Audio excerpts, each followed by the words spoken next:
everyone, and happy rainy Wednesday. My name is Kate Appleman. I'm the Executive Vice President in Pennsylvania. Most of the patients, I've seen you a couple of times over the past week. You have me again tomorrow at 1 o'clock, I think. I apologize in advance. We're going to go ahead and get started because we're here for something amazing. I want to introduce you to Linda Caron Denby. Linda Caron Denby. Linda's going to talk a little bit about not just the history of Caron, but what Caron is all about. So when you think about the experiences that you've had here in treatment, last week in lecture we talked about the importance of community. We talked about the 4-step, we talked about spiritual connection, we talked about what those experiences mean here in treatment.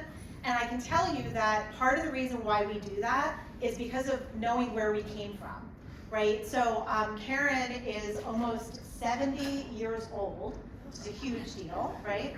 Sorry, Linda. And what's interesting is if you have not been over to the Heritage Center, if you've not been over to the Heritage Center yet, it's in Hewitt Hall and it talks about kind of where we came from. So when you think about your stories and who you are and what you're about, I want you to think about the fact that your book is only maybe half written. So now you're at Caron and you're in this spot where you're ready to start a next chapter and the whole rest of your book is completely blank. And life is going to say to you, you get to fill it. So when we think about the importance of legacy, we think about at the end for all of us, what did we leave? Did we do something that really mattered? And the importance of legacy in recovery in our lives, a lot of the importance that staff, if you look around, we have a lot of staff here today, the importance that we give around legacy is because we understand the importance of legacy.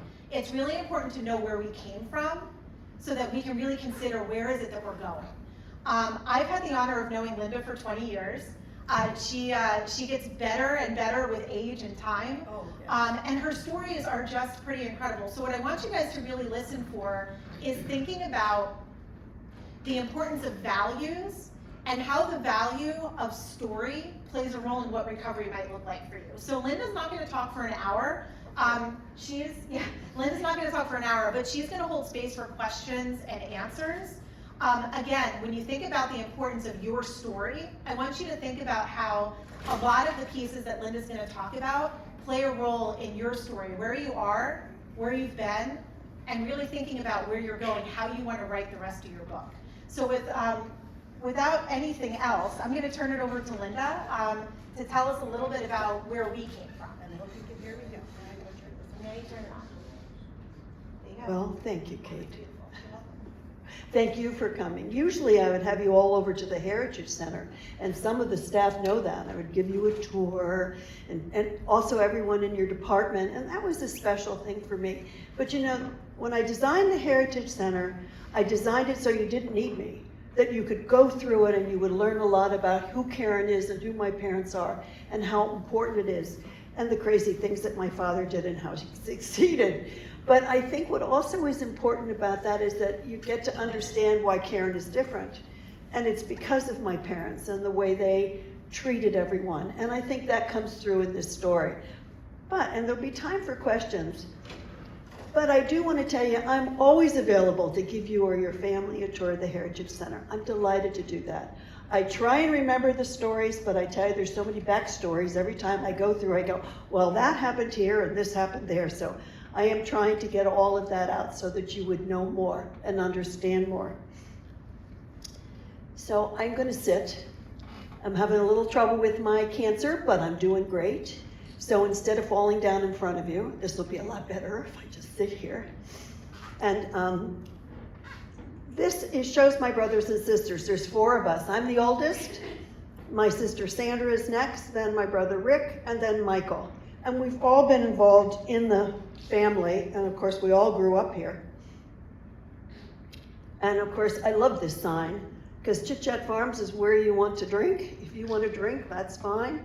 If you want to stop drinking, that's our business. And I know when it was out, younger, when I was out here and the sign was out there, people would stop, and sometimes people would see that sign and go by and by and by, and eventually somebody drive up to admissions. And so I think I've decided I do want to see you. So it was always interesting to have that sign.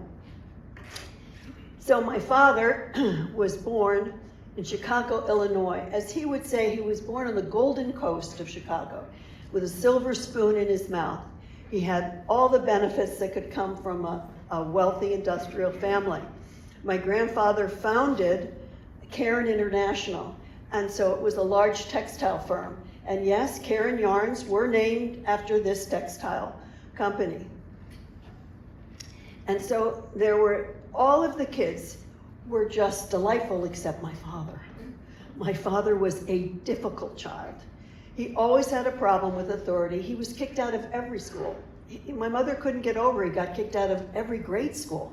Now, we were Catholic, so there was an awful lot of prayers going on and an awful lot of novenas for this poor boy that just couldn't get it. And he actually never graduated from high school or college or anything. He just found it difficult to get along. He attended the Spring Hill College in Mobile, Alabama, but he did not graduate. And I think it bothered him that he didn't graduate. But at age 9, my father took his first drink. He was sneaking it from my grandfather's liquor cabinet, and he was working for Al Capone. They lived in a brownstone on the Gold Coast of Chicago, and there was a speakeasy right on the corner. And so my father would go down there, and he'd be the lookout.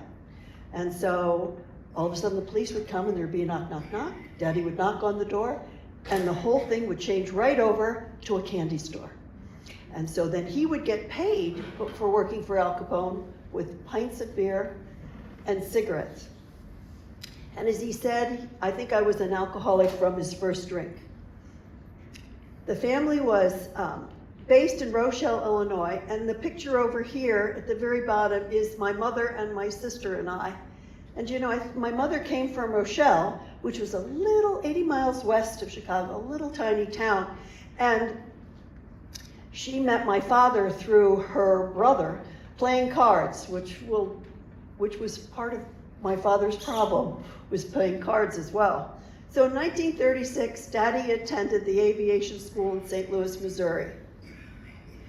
He was the youngest pilot in the United States, but lasted only 6 months until he flew under the East Bridge in St. Louis, and they took away his license.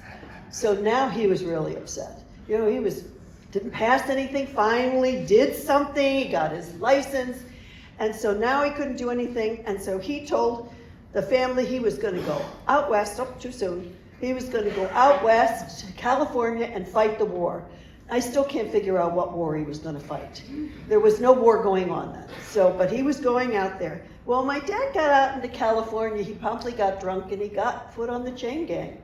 He worked for the Los Angeles Police Department building roads, as he said. And the police chief called everybody in the chain gang there chickens. And so he was one of the chickens. And many years later, when Dad was a success in AA, he was asked to speak at an AA convention in Los Angeles and to host it. And he said, I don't know if we can do this, Catherine. There's an open warrant for me in LA. And so he gets a phone call from the governor and says, Dick, it's okay. You can come, all's forgiven, and to come back there. So Daddy goes out to California, and then I found out in reading more letters again that I've never told a lot of people about, he went into the service, so here he gets out of jail, does his time, and he goes in the service. Well, he didn't like the service. And so then my grandfather bailed him out again. And so now he's going to go home to Rochelle and work. Okay? All right. Well, I'll keep telling you about it anyway. So now he's going to go to Rochelle and he's going to work for the family mill. He and my grandfather did not get along, as you could well imagine. My father thought his idea of working for the mill was to take the girls home at night and to party and drink and not to show up all the time. But my grandfather thought the idea was that you were going to work. So they had a huge fight, and one night Granddaddy said, you're going to Canada. We're French Canadian. You're going to stay with Uncle Jules. So he goes off to Canada and stays with Uncle Jules there. And he's out drinking one night. He's drinking out with a bunch of officers. And he happened to be drinking British Royal Naval rum. So when he wakes up the next morning, he goes, oh gosh, I'm going home. And the one gentleman says, oh no, I'm not your friend, I'm sir. And you're not going home. You're in the Royal Canadian Air Force, and you're going to war. And so he was in World War II before America ever got into World War II. When he was over in World War II, he flew to England first. And then he was sent to, my brothers told me, not Saudi Arabia, Linda, Middle East. So he spent a lot of time really spending in Egypt and Northern Africa. And he flew Spitfires. And what happened with the Spitfires is, and that's what he wanted to do. He wanted to go to war. Well, he got drunk one night and hit his commanding officer, and so he was busted down from flying Spitfires to doing transports.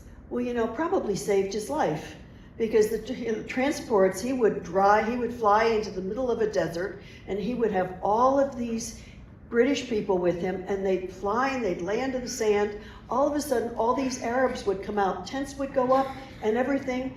And Dad, being the smartass that he was, he's like making fun of these people and, just kidding around and that kind of thing. And this one gentleman comes over to him and says, I don't know what to tell you, in perfect British English, but we all understand what you're saying. And oh boy, that really got him. His ego was really deflated, but that's what he needed to hear. Mother used to write to Daddy and say, he'd send his letters as sergeant, because you had to be a sergeant to be able to fly. And if you weren't a sergeant, you couldn't fly. So they kept him in the war as sergeant, so you just wrote her letters to sergeant. Any luck? Good, thank you, Kate. My parents were married as soon as Dad came back from the war. They spent their honeymoon at the Keeley Institute. Alcoholics Anonymous was very early, not really well known, and there were not places for people like that. They called it problem drinkers. So they went to the Keeley Institute, and that's where they spent their honeymoon. And then after that, they were ready to go home, and my grandfather said, no, you're not coming home. So Dad was real upset. They ended up going to Milwaukee first. Dad worked in a steel mill. Mother worked in a dry cleaners, and then my grandfather bailed him out again. And so now Granddaddy sets him up in a yarn shop as well as his own wholesale yarn business. So Dad's doing good now. He thinks he's going to get this. But Dad was the kind of drinker that he'd be fine for a while, and then he would just disappear for 2-3 weeks. He'd be on a bender, and that would be the end of it. When they were in Minnesota is where my mother she read about AA. She cut this little piece of paper out of the newspaper.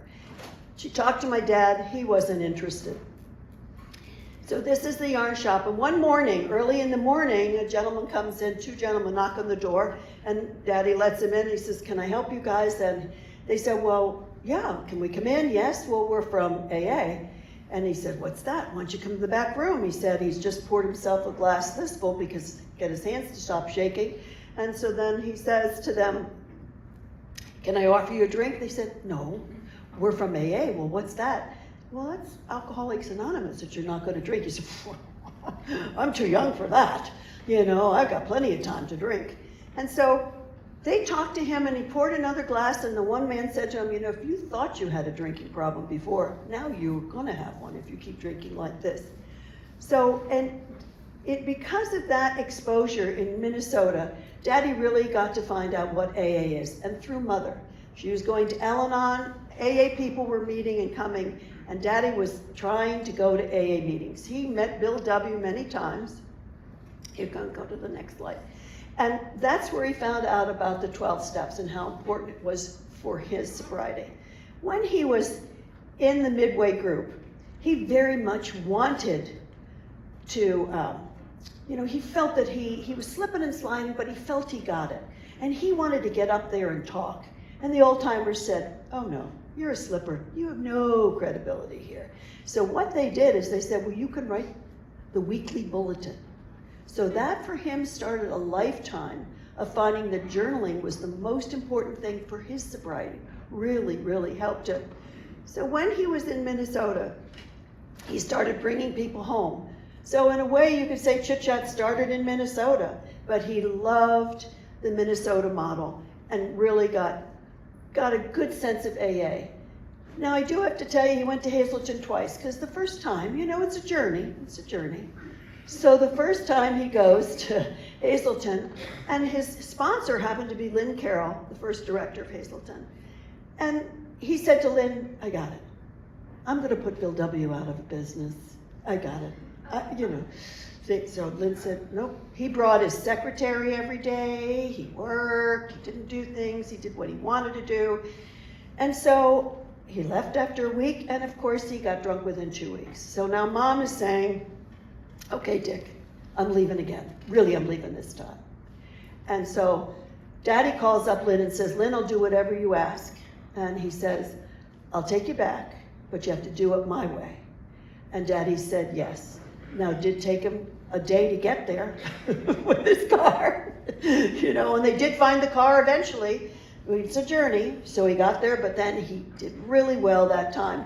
And so he was sober for about a year. This is a miracle. No one in the family could believe it. My mother couldn't believe it.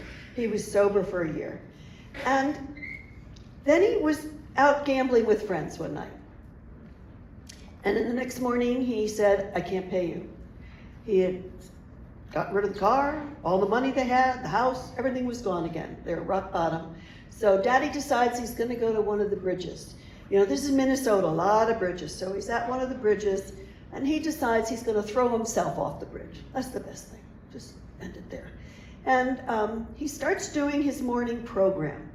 I usually cry at this point. But he is there going over what he learned to keep his AA strong. And he's doing his morning program, and he goes, I'm not going to do this. I can't do this to Linda. I can't do this to Catherine.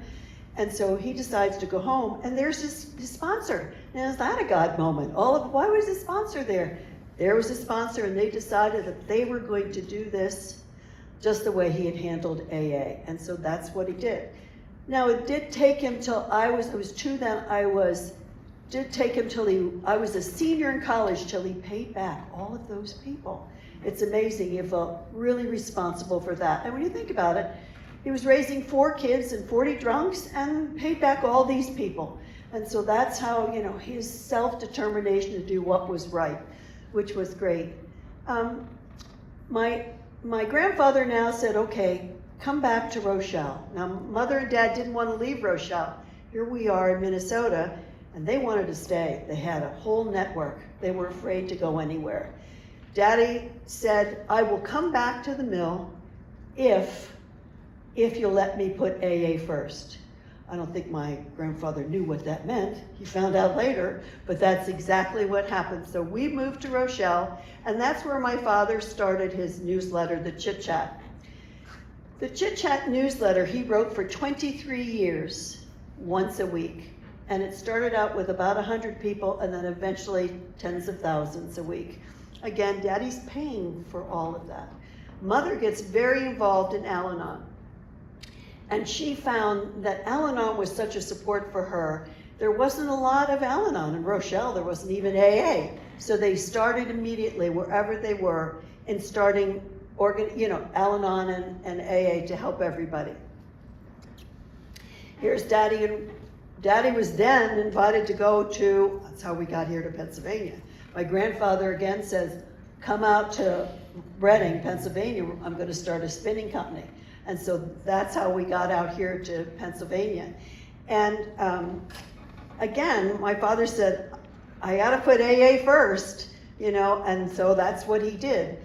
There were times that my grandfather said he thought more things were a Chit Chat that belonged to the mill than the mill had out there. And they had a huge AA following out there at a meeting every day. So his newsletter was so important because it really went to a lot of loners. He felt very strongly about people in prison. you know, again, that was the time that there were not a lot of materials. There was not a lot of AA. So this became the source for them of actually having AA meetings, whether they were in their home or whatever. And I have letters that came from people in countries that I can't even pronounce that got passed down to someone sent them this letter, and that's how their AA meetings were, the letters from Dick Caron, these newsletters. They were very informative. And they were a mix of how the family was doing. You know, Linda got her braces off, Rick fell off the bike, that kind of thing. Linda's jealous of her sister. No, I wasn't. You know, all that just was all out there to everybody. And also AA philosophy. So it was very much that kind of thing. So this is our home in Wyomissing Hills.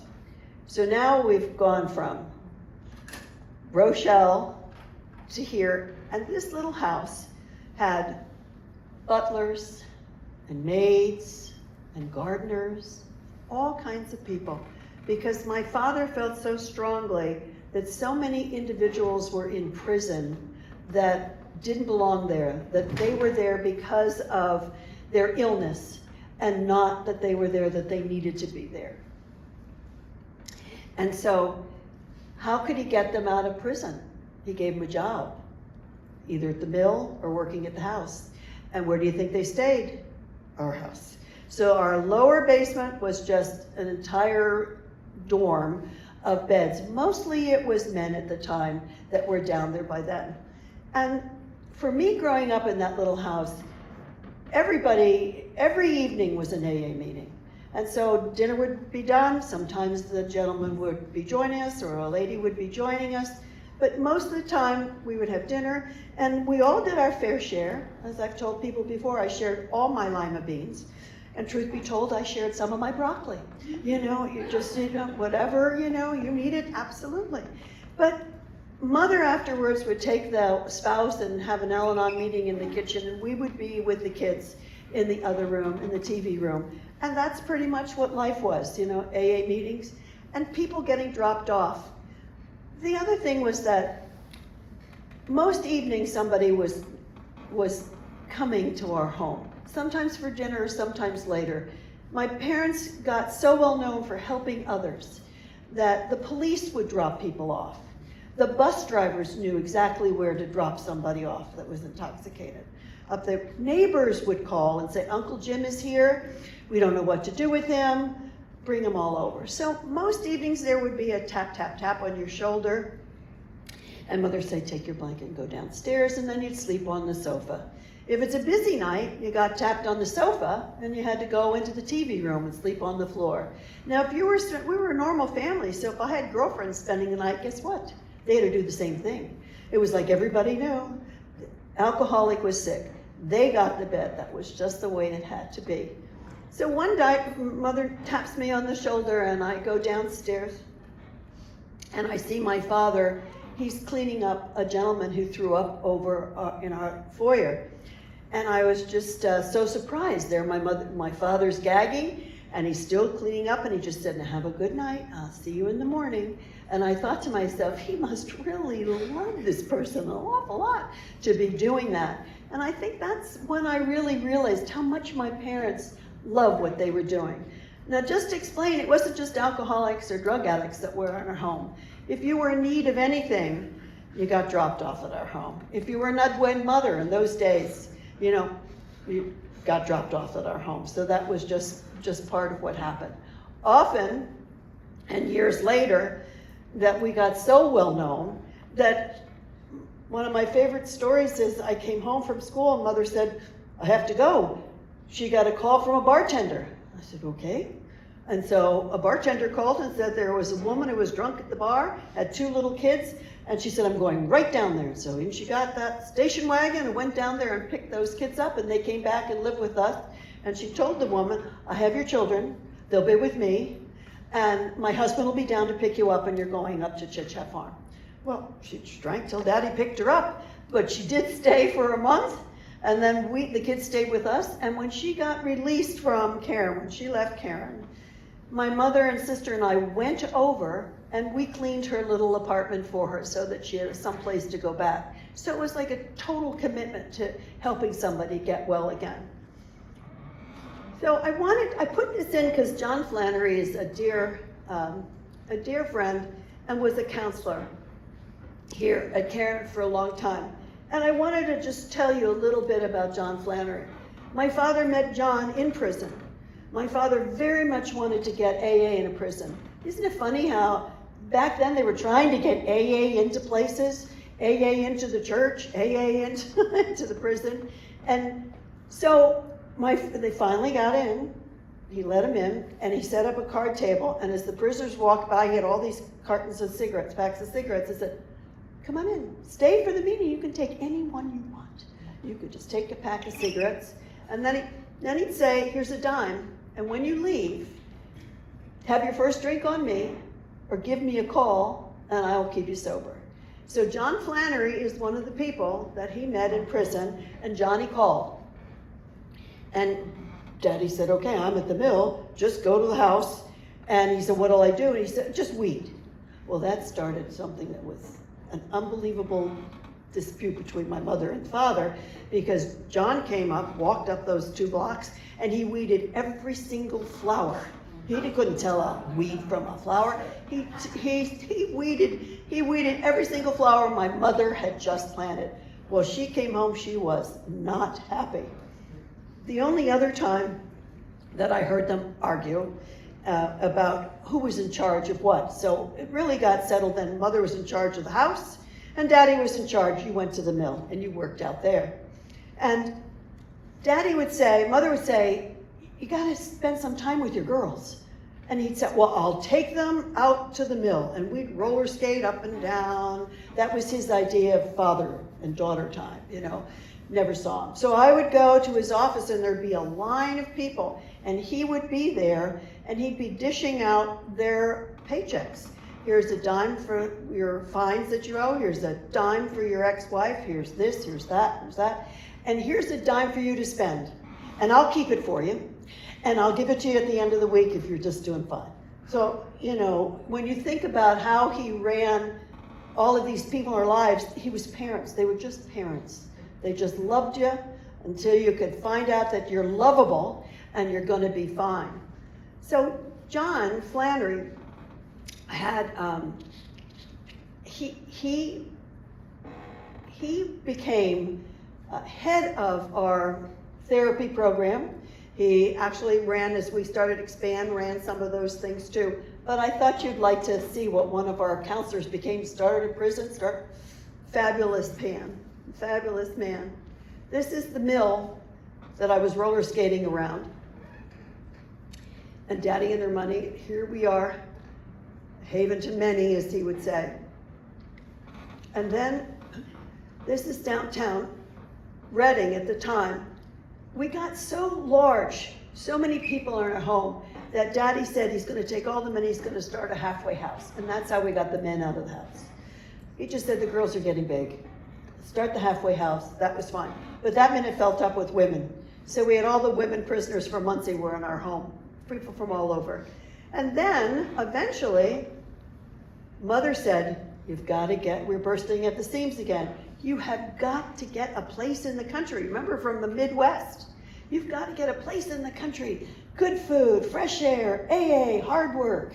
And so they went and they started to find the Highland Hotel. Now, the Highland Hotel it looks like it was a beautiful building, but it was in terrible shape. And how he got this, the woman who owned the Highland Hotel found out that it was the Chit Chat Foundation that wanted to buy this. So she put the price at $100,000. Mom and Dad $100 in their checking account for Chit Chat. That was it. So Daddy goes to the bank, gets a loan, and he gets a loan for $30,000 and another $3,000 to pay for repairs, so $33,000. That woman was so mad. She said the worst things about my father, but that's what we bought.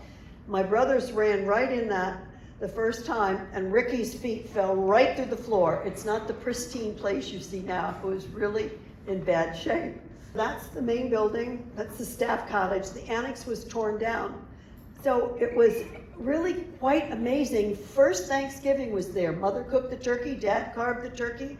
My sisters and I scrubbed the floor downstairs where it could be in the kitchen. And it's, it was just a family again. So Kate, let's see the next one. Oh, I wanted to show you about Rosie. I don't know if many of you heard about Rosie. Rosie's story was her father, her brother was a corporate person in Berks County. She was from New York City, and quite a problem. So all of a sudden, Rosie arrives by bus, and her brother says, I'm going to take you to Dick Caron.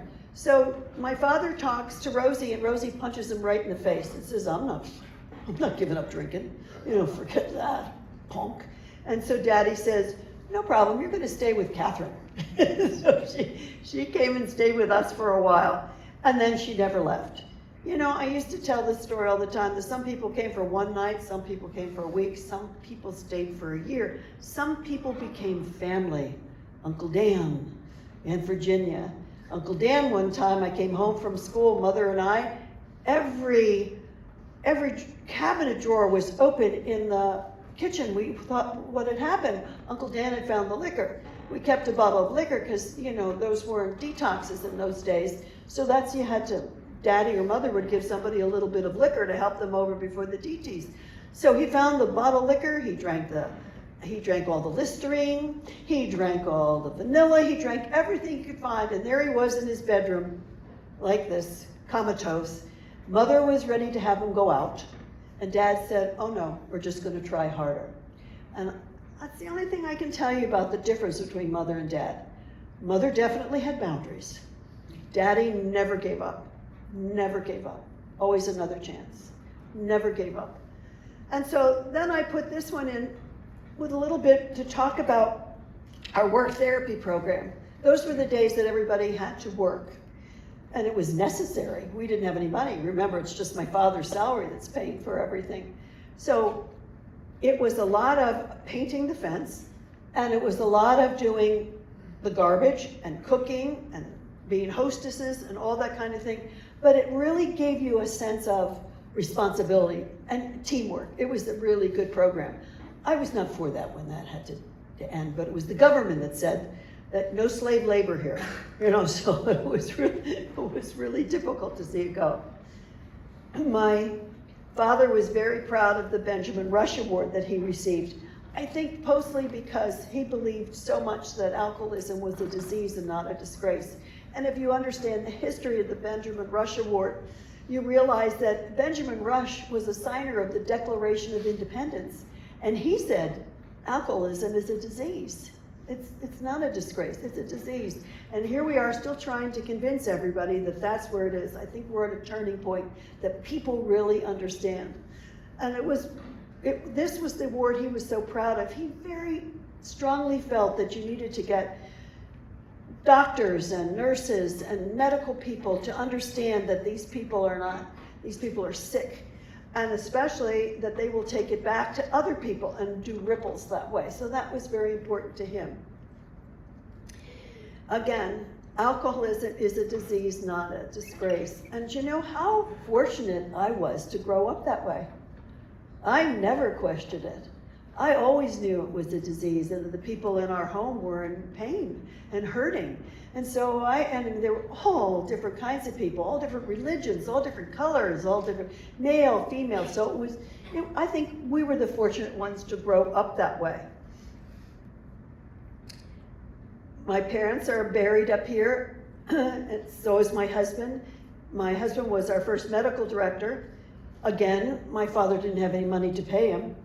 So that was the time that, that he became the medical director and took care of everybody, but he was paid through Caron Spinning Company. So his medical insurance was paid for by my grandparents. So that's how that worked.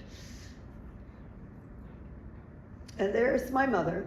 When my father died, Mother took over, and she became president, CEO, and the whole thing. But the Caron Hospital at that time had, my father, this was his dream to have a detox. But Caron Hospital was just not operating. So Daddy got to see it, but he never got to operate it. It was Mother that made a success of that. And it was wonderful that under her leadership, it became and still is a cornerstone treatment at Caron. So the Villa Maria has a long history, and my father always liked that building across the road. You know, he always wanted to see Caron expand. He never wanted little chit-chats all over the place, but he wanted chit-chat here to be successful for everybody who came through it. His goal was that anyone who came through would get well and would find recovery for life. So that was his focus. But when my mother passed away, it was wonderful of the board that they purchased that for our family program and named it for honor of my mother. Because, you know, the family program was, Dad in the chit-chats will tell you it was his idea. No, it was Mother's idea. She would come over on that porch every Sunday as the patients were leaving, and she would talk to the patients who were going, and she said, "You're gonna be all right." Dad would say, "No, you just gotta take care of the alcoholic, everything else will work out." And she said, "Oh no, she's gonna kill him. She's gonna kill him. The kids are afraid of him. It's not as good as you think here, Dick." And so eventually, my father figured out that what he needed to do was to really get behind the family program. And that became a cornerstone of what Caron does today. So, The Man in the Glass. My father always, was his favorite poem. My father always felt that he never made the first step. He never really accepted it. And that these were his favorite poems he handed out to everyone, because this really, really helped him realize that it was up to him. It was his journey. Couldn't blame anybody else, just him. And he had to work on that. Did that help, Kate? Yep. So I left out tons of stories. You can tell I'm having trouble breathing. That's just a little part of it. But do you have any questions, or is there anything more that you'd like to know? Well, I'm going to tell you about my first turquoise car then. So, when we were in the beginning, we were really poor. Mother would say she couldn't even afford a nickel candy bar. And so there were a lot of people who wanted to come and they didn't have any money. But guess what? They had a car. And Linda was 16 and needed a car. So I got the car. It was horrible. It was horrible. It was some turquoise model. I said, "I'm not driving that. I'm not driving that, Dad." He said, "You want a car? That's your car." And somebody got sober. And that's what it was. Now, I did like when he got horses, because that's why we had the fences for our horses. That was, since we were too old to go out to the mill roller skating, horses seemed to be the next best thing to keep these kids busy. So as a girl, I used to ride my horses over to Villa Maria and read to the nuns that were there that were blind. And so, you know, I could be here all weekend with a horse. That was just great. Good for girls. Anything else? Check. Okay. Thank you for your stories. You're welcome. Sorry, Sadie. There's so much. So questions, thoughts. Wait, let me give you this. Oh, hi, Rocky. Sorry, Rocky. Linda, thank you so much. I just wondered, what was your dad's relationship with Ebby Thatcher? Well, Ebby came here to chit-chat, and he got sober here. And it was because of Bill W. Bill W. knew my father going to AA meetings in Chicago and Minnesota. And Daddy would get drunk before the meeting. He'd argue with Bill W. Sometimes he'd get into the meeting, argue with Bill W., and then he'd get drunk on the way back. As I said, he slipped and slid for 3.5 years in and out of AA. And so Ebby was a friend of Bill W.'s, as you all know. And so when Ebby was having a real hard time, and Bill asked my dad to please take him here to chit-chat. So that's how he got here. Hi, Linda.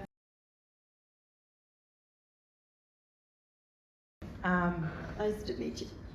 I attended family education, dear to my heart, Mine saved too. my life, saved my family.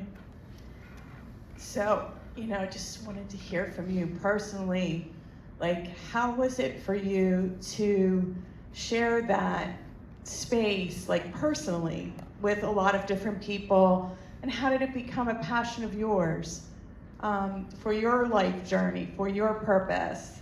Just wanted to know a little bit more about you. You know, I think it was early on that this was just what we did.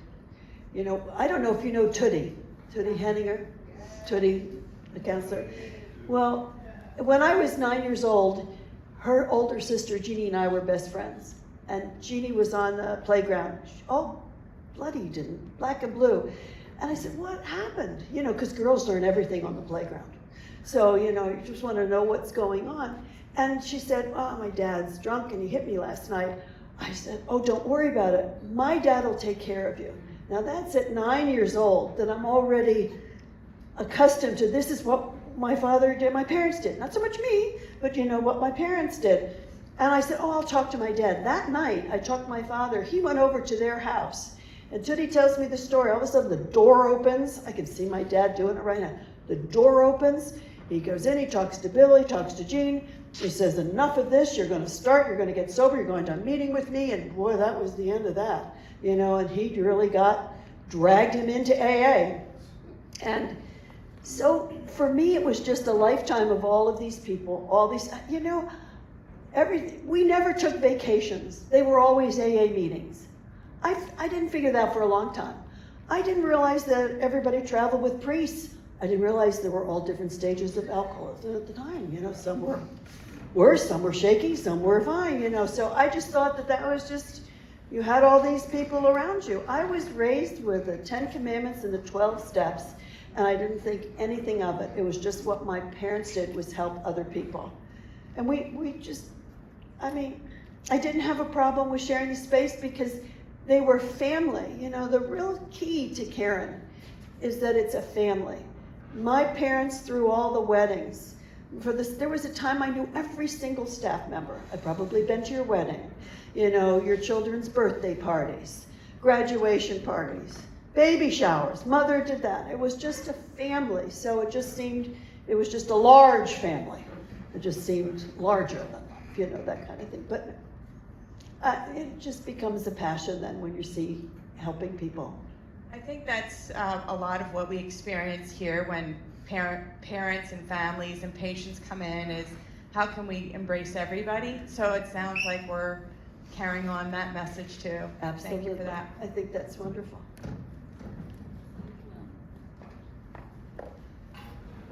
You're literally on the other side of the room.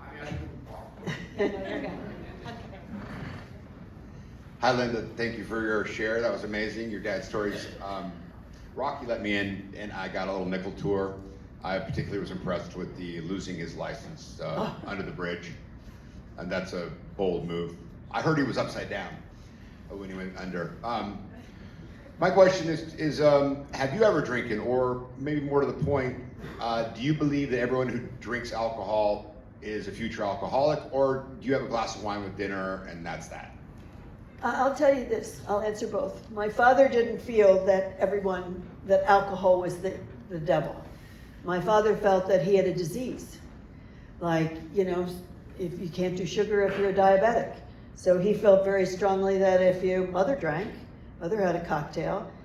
Board meetings at Caron in the beginning, the board was up there in the dining room, and then all the ladies were, because it was all men at the time, so all the ladies were in the family room, they'd have a cocktail and get ready to, you know, have dinner.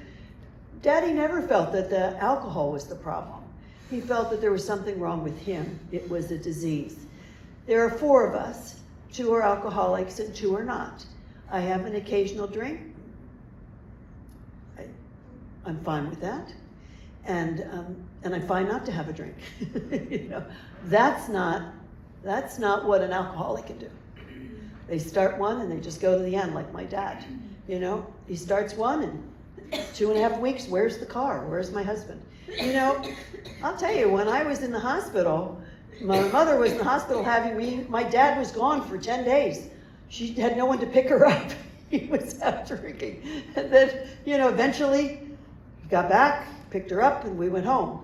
So she's been through a lot. You talk about the family program, You know, I think the spouses have gone through an awful lot. Does that answer your question about how we felt about alcohol? Absolutely. I'm of the disease variety myself. But thank you very much. You're welcome. Questions, comments? On your last day? Hi, Linda. Thank you so much for coming. This is a treat. Today is my last day. Woohoo! Yeah. So it's a God shot for me. Oh, good. Where are your siblings right now? What are they up to? My sister lives here, and my brother Michael lives here. My other brother, Rick, he lives in Charlotte, North Carolina.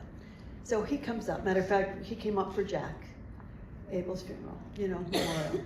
So that's good. Thank you so much. Thank you, Linda, for sharing your family story with us. I really appreciate it.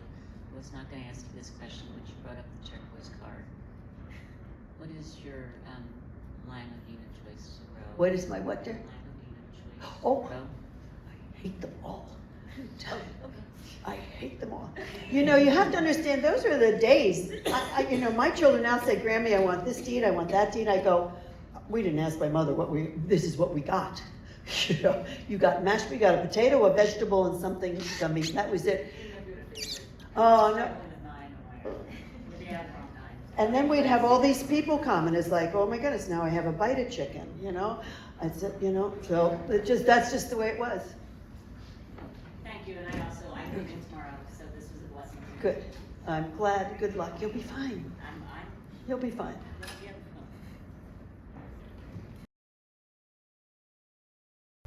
I was just wondering if you ever personally met Bill W. No, I haven't. I know I'm old, but I'm just not that old. I may have met him. I just didn't go to those AA meetings with my dad. You know, I was just little. So just missed that. Other questions, comments? Saying this thing over my head, that vision is a picture that produces passion, and you telling me your story about your dad has solidified what I want my vision to be, which is, I think, is going to produce the passion, is that I want to leave a legacy for my two girls to know that their dad has overcome this, but not only overcome it, but have a desire to help others to see them through this disease. So thank you for sharing your story. You're welcome. That's very much part of what Caron's all about, that. Passing it on, doing more for others. Did you say vision is a picture that produces passion? I just wanted to say that out loud. Hi, Linda. Hi, dear. I just might ask you, and I don't know if you can answer it, but how did your father recognize his spiritual awakening, that he knew he needed to stop? Like, Oh, that's easy to answer. Really, you know, he was Catholic. Nothing wrong with being Catholic, nothing wrong with not being Catholic, you know, but we were Catholic, a very conservative Catholic family. And he had prayed to God to stop drinking, and God didn't listen, so there's no God. That was very simple, black and white, all or nothing, you know? And so he was real upset with God. It was very, very difficult. And that he learned through AA. He got his spiritual wings back again when he really was following the 12 steps. And understanding that he needed to find that spiritual guide, and that was a big part. Maybe that's why we had so many priests. But you know, he really felt that he needed to get these priests sober so they can help other people. So why do you think we have a ministry here? You know, some of these things all go back to that. So that for him was that letdown of God. and the second question is, when did Father Bill start doing the services? Oh, I'd have to get my cheat sheet, but he was that was a while ago. You know, the Father Bill was here. And Daddy Father Bill needed to get sober first. And so then after that, then he came back and worked here. And so with his services, that was great. And I loved him over at the chapel, you know. That was great. But, you know, even back in those days, Dad always on Sundays, there would be a priest or a minister or a rabbi. It was always, he would provide, if you needed to go someplace, he would take you there. He just felt that you had to find that spiritual center for you. That's why we have the spirituality wall over at the Heritage Center with quotes that really hopefully will, help you figure that way out, finding God again, and however you envision him.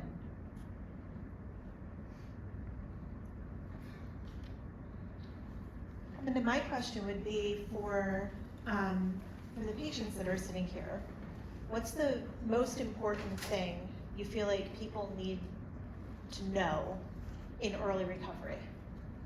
Can you talk a little bit about that? Well, I'm sure you as counselors tell them all the things to do. It won't get you tired, don't do laundry, don't get all of that. But I think what it is to remember it's just today. It's just today.